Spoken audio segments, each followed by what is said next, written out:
Hi guys, and welcome to a little game called The Long Drive. So this game immediately caught my attention because it's just like a crossover between my summer car and Jalopy. And yeah, here you can see my car. It's a bit of a rust bucket, but okay, let's get going. Um, yeah. Oh, this wheel is kind of in my way, so I'm gonna move it backwards. Hopefully. Okay. Wait a minute, guys.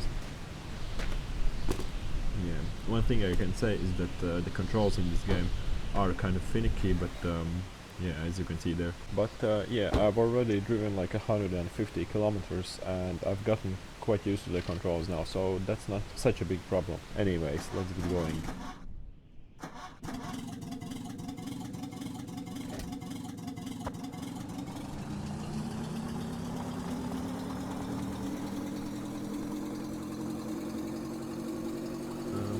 Yeah, basically what you have to do in this game is drive drive a long way. You get a rusty car at the start, and you basically have to find a lot of parts for the car and upgrade it and make it look less shit. And yeah, as we can see, this car's maximum speed is 120 kilometers per hour, and yeah, I guess that's the same for all cars. At the moment in the game there are two cars. The other one is like a Lada, and this one I think is a Skoda, and yeah, both are pretty shit cars. Let's turn on the radio and enjoy the ride. Not really, I am much hotter than that.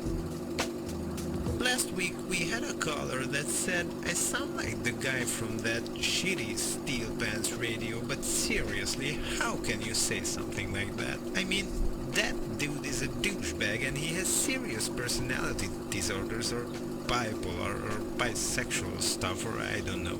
And he even works alone because everyone hates him. I have so much co-workers and he has, guess what? None. Neon Synth Radio, FM 98.4. Some weather forecast for you guys. Mostly the weather will be sunny, just like my life and yours. Let's make it even better with one of my favorite songs. Jennifer, hit it. Neon Synth Radio, FM 98. Yeah, this game is actually quite pretty, but yeah, as you can see, it's also quite laggy. But that's because it's kind of heavy on the CPU usage, and my system has a Ryzen 3 processor, so it's not the best processor out there, but I mean it's capable and it's currently sitting at 100% usage, so maybe that's just something that developers will fix in later versions of the game. I actually really like this game because I think it has a ton of potential, especially if they add other vehicles such as the bus that can be seen in the game's trailer.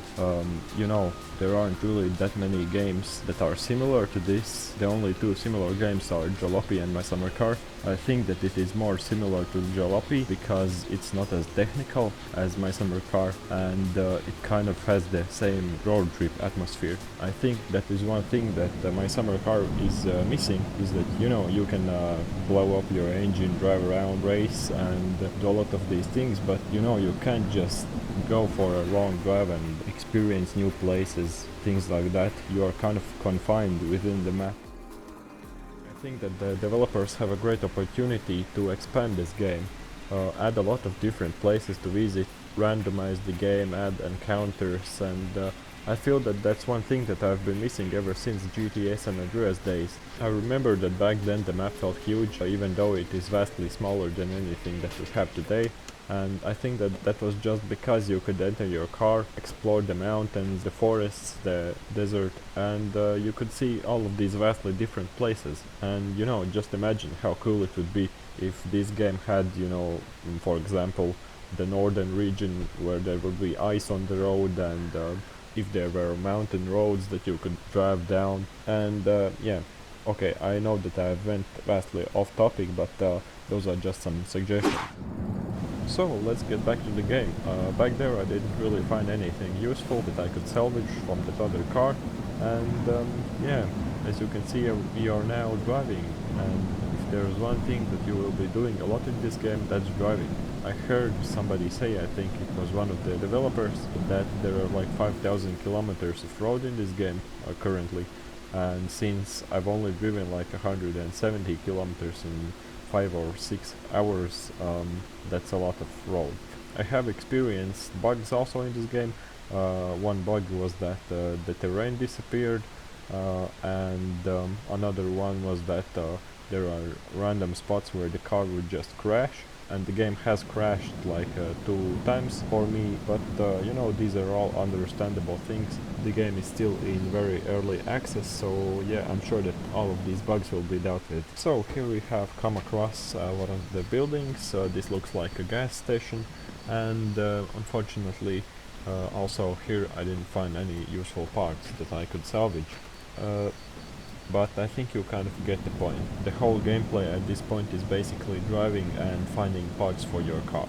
So that's about it. I think that overall this is a very fun little game, and I believe that with time it will only be getting better.